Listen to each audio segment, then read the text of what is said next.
Hello everyone, my name is Naomi. Welcome back to my channel. I have been very busy. So what have I been busy with? Well, last weekend I actually adopted a little dog. So I actually wasn't expecting to adopt a dog as soon as I did. I only lost Marley 8 weeks ago, something like that. Well, come on.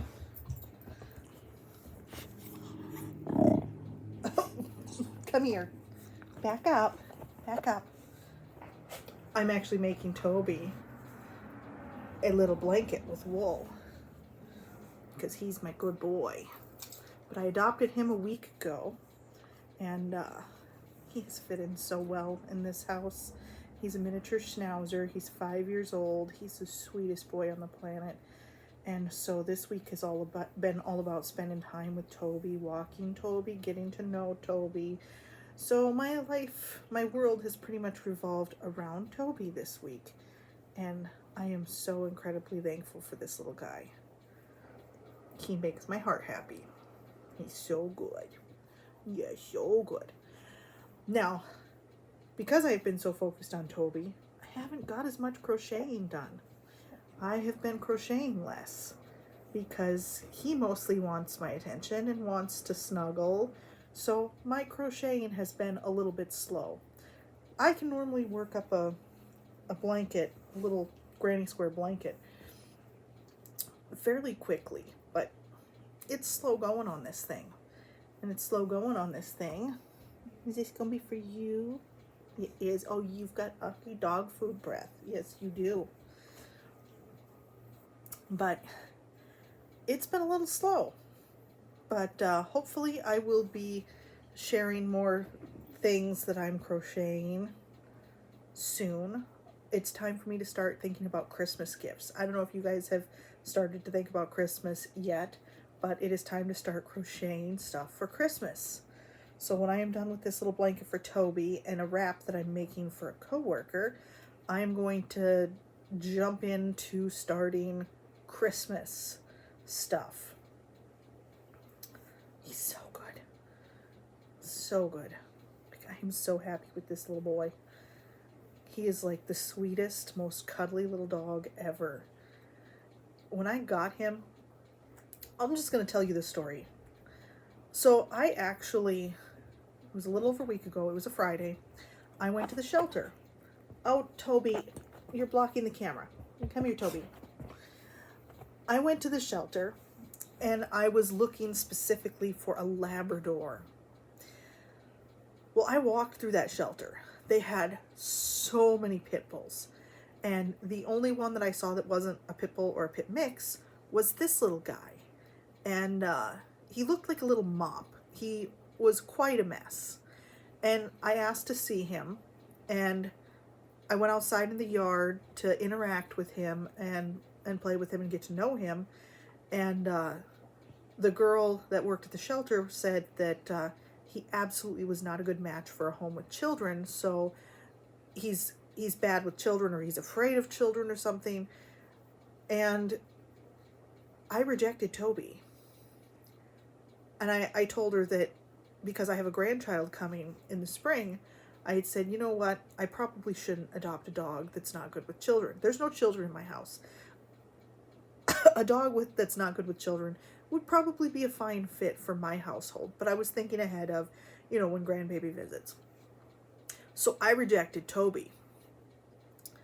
And Toby, like I said, looked like a little mop. And while we were in the yard with him, he was trying to poop and he was really struggling because he was like all matted because he hadn't had a haircut, and they had said something about he's constipated. And I was like, no, he's not constipated. Nobody's grooming him or keeping him clean. Like, the little dude is plugged up. So I felt awful. And then I had said to her that I normally have labs, and I was actually looking for a lab. And she said, well, we just had a lab that was dropped off it was an owner surrender, and his name was Bronson. And I was like, okay, I'll meet Bronson. So she put Toby away, and she went back and she got Bronson, and she brought Bronson out. And Bronson was a 1-year-old black lab, and he was absolutely terrified. Beautiful boy, just terrified. I mean, I can't blame him one bit. Of course he's terrified. His owner dropped him off because basically he had to live in a cage all the time because the owner worked too much. So the owner finally did the right thing and gave the dog up so that he could find a family that would have more time for him. Well, I didn't even get to interact with Bronson because Bronson was so terrified. Would not come near me. And she had said, well, he's got to get fixed. So once he gets fixed, I can call you and you can come back. And I said, yeah, that's great. So Saturday they fixed him. But all day Saturday, all I could think about was this little guy, Toby, and how awful I felt that I had rejected Toby, because I just still felt like Toby was supposed to be my dog. And so after mulling it over all day Saturday, are you itchy? Oh, itchy boy. After mulling it over all day Saturday, I was like, screw it. I'm going back for Toby. Baby gates exist. I still am a house with no children, so I'll have a grandbaby that's here visiting from time to time. No big deal. Baby gates exist. And also doors. So there's no reason, if Toby doesn't like kids, for Toby to be loose with the grandbaby. This can still work out because my house is still going to be 90 to 95% child free. Like, I'm still a good option for Toby. So I got on their Facebook page and I was stalking QC Paw's Facebook page because they post their adoptions. Like, when a dog gets home, they post usually like a picture. So I was stalking it. I was just like, please tell me Toby didn't get adopted. Please tell me Toby didn't get adopted. Because I like really wanted Toby.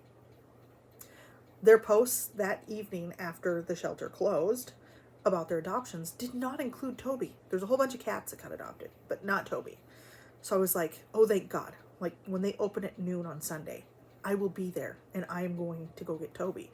So in the morning, I went across the river to Davenport. I ran and I got some, I went to Natural Grocers. I got some healthy chicken, grain-free dog food, a couple of cans of a chicken stew, because my thinking was chicken is probably the most common and easy protein. I'm going to get chicken.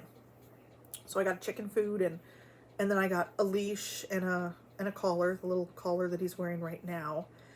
And then when I got a bag of treats, then I did the rest of my errands, and then I'm still like anxious to get going and get to the shelter and be there when they open. And I ended up leaving the house early, and I knew it was going to be too early, so I swung by the pet store and picked up a few more supplies, like poopy bags and more treats, a few toys, because I was like, I will be there when they open, and I'm going to walk in, I'm going to be the first person in there, and I am going to make sure that they know immediately, I'm here for Toby. I want Toby. So that's what I did. I was there early. I was there probably 10 minutes before they opened, and I parked right by the door, and I watched. And as soon as they unlocked that door, I was like in there, and I was like, I am here to adopt Toby.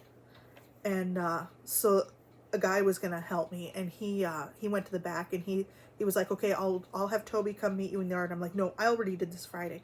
I was like, I'm coming back for Toby. It's like, I've already met Toby. I've already interacted with Toby. It was like, I just want to do the paperwork and get Toby out of here.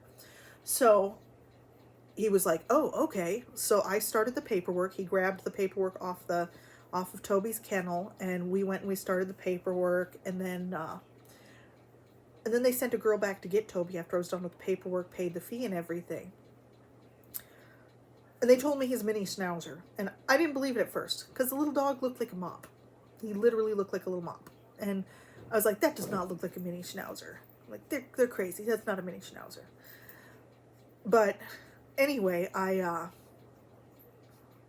was standing there waiting, and finally, like, the girl was just like, I don't know which one's the mini schnauzer. And I was like, the little white dog that looks like a mop. I'm like, that's the one that I adopted. So she went back, and she got him. She brought him back out on a leash.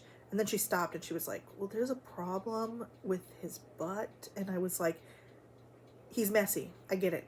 And she's like, He's really messy. And so I walked around and I looked, and it was like so thick at this point. And there's no way that he was able to poop. No way. And also I didn't want to get him in my vehicle like that. So she had said, do you want me to? And I was like, can you clean him up just a little bit so that I can get him in my vehicle? And then I'll finish cleaning him up when I get home. It's fine. So they went and they tried to clean him up as best they could. And that poor little dog started pooping as soon as they got him clean. He's pooping in their hallway. But anyway, so I go outside with him on the leash. I've never seen a dog so anxious to get in my vehicle in my life. Like, he was frantic while waiting for me to get that door open. And he flew right up in there. And I usually have labs. I drive a Ford Explorer. And dogs always have issues getting in and out of this Ford Explorer. This little guy went right up in there. Like, he was ready to go. And then I got him home and I gave him a bath right away. And he was like so happy to have a bath. And I scrubbed his little bum to get some more of the filth off. And then for the first 2 days, because he had been pretty backed up, first 2 days, this poor little dog did nothing but poop. Yeah, you did nothing but poop. He ate everything in sight, and he was pooping, and he was chugging water. We were going out potty every 30 minutes. Like, it was crazy how much this little guy had to go potty. And my next door neighbor happens to be a groomer, so I texted her and got an appointment with her for Tuesday. So I texted her Sunday, and she got me on the calendar for Tuesday, because I was like, whenever the soonest you can fit him in.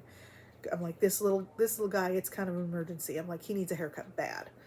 So then on Tuesday, I got him in to see her right away, and at the appointment that we had made. And I walked in, and she looked and was like, oh yeah, that's a mini schnauzer. And then the girl working with her was like, oh, that's definitely a mini schnauzer. He's just neglected and hasn't had a haircut. So anyway,